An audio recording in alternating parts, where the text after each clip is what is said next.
Some of the creepiest and most haunted items are found in museums. Items with a dark backstory are some of the most terrifying since they have the power to induce fear in people who come across them unexpectedly. Whether it's an old doll that just seems too perfect or a painting with eyes that follow you around the room, something about these objects makes you feel downright uncomfortable. Check out this list of the creepiest haunted items found in museums.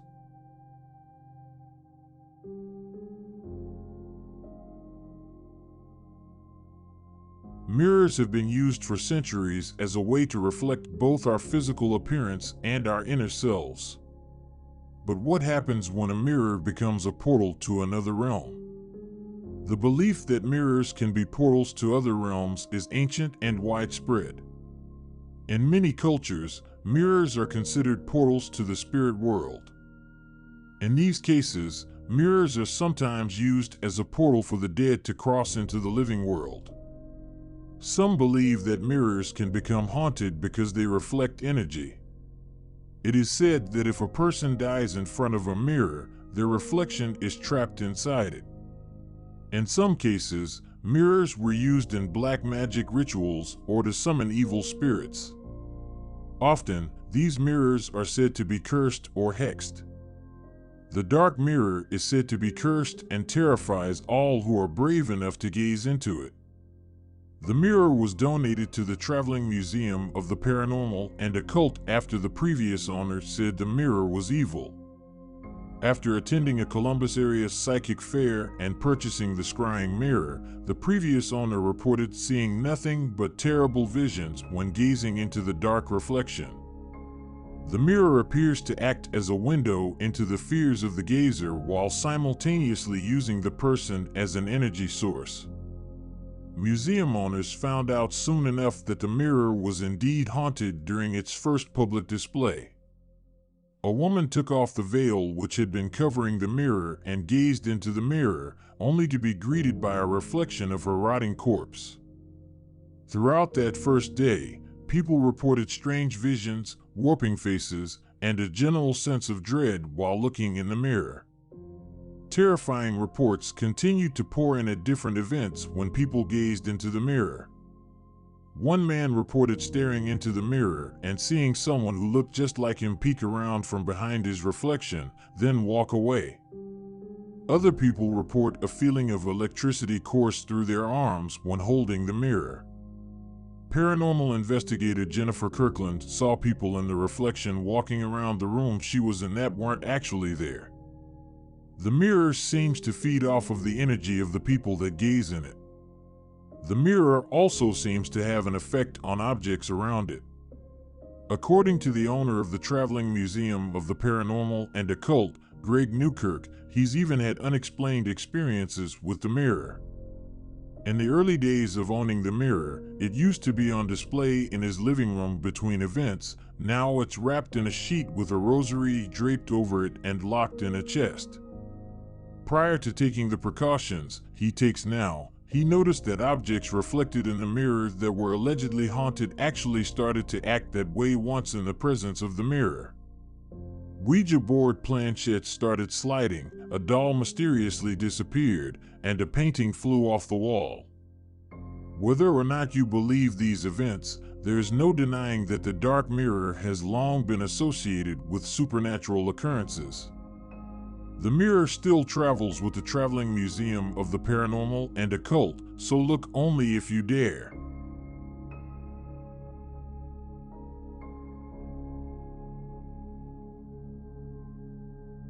When thinking of a bed, most people think of dreamily drifting off to sleep in a peaceful slumber, but the Great Bed of Ware has left many people terrified. The enormous four-poster bed was built around 1590 and was said to be large enough to accommodate 4 couples at once. The carpenter who crafted the bed, Jonas Fosbrook, was extremely talented and carved ornate patterns inspired by European Renaissance art.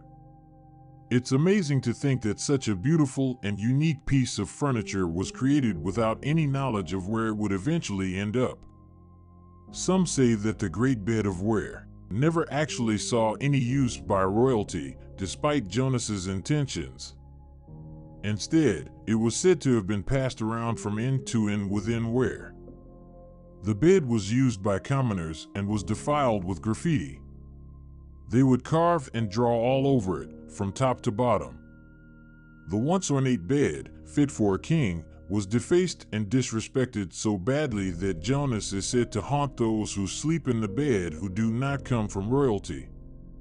He is said to cause guests to have nightmares and feel uneasy. People who slept in the bed said they were woken up in the middle of the night feeling like someone was watching them. It's hard to say if this was just a feeling or if there was actually someone there, but it definitely made for an uneasy night's sleep. Some say that the bed was cursed by some of the carvings placed on it. Others say that the curse is linked to Jonas, angry that his masterpiece was disrespected over the years, while others believe that the bed itself is cursed. No one knows for sure, but one thing is certain. Sleeping in this bed was not for the faint of heart. The bed is now on display in the British galleries of the Victoria and Albert Museum in London.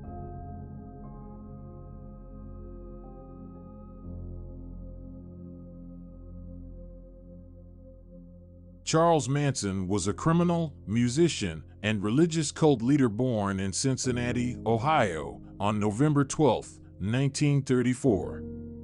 His mother was a teen prostitute who couldn't care for him, so he spent most of his childhood in foster homes and juvenile detention centers.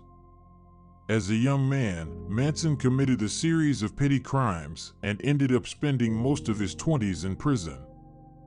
There, he learned how to manipulate people and control them with fear. After being released from prison in 1967, Manson headed to San Francisco, where he became involved in the counterculture scene.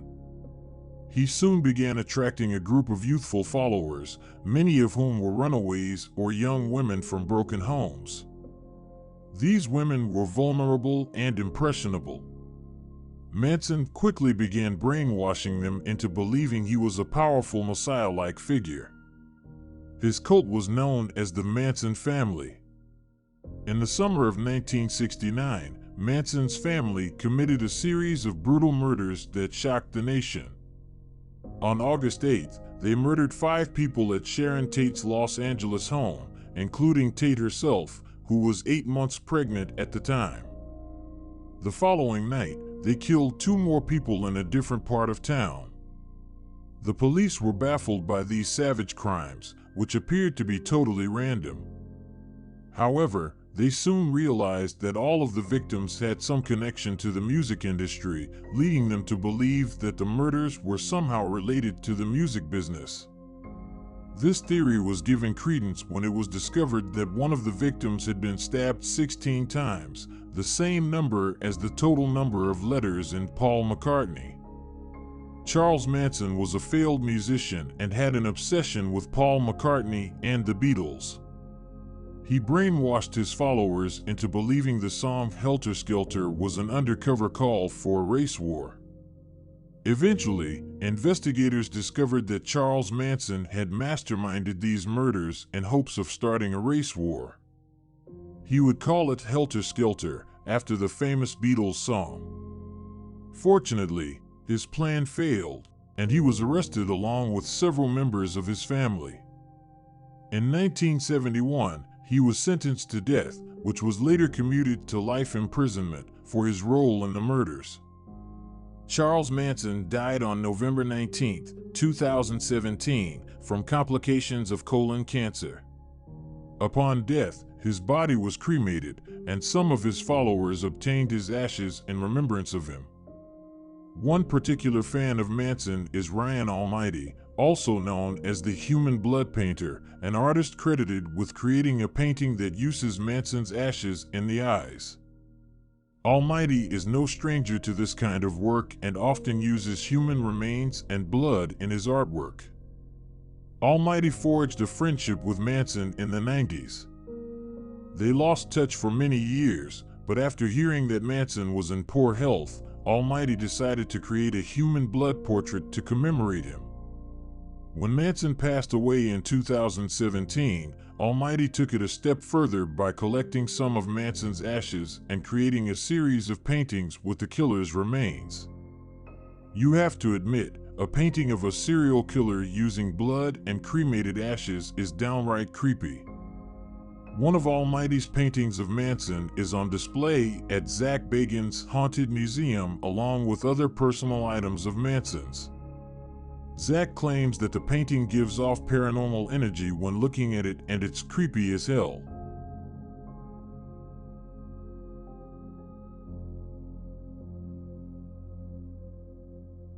This 1968 model Volkswagen once belonged to the late Dr. Jack Kevorkian. Arguably one of the most controversial figures of the 20th century, Jack Kevorkian was a medical doctor who assisted in the of over 130 terminally ill patients.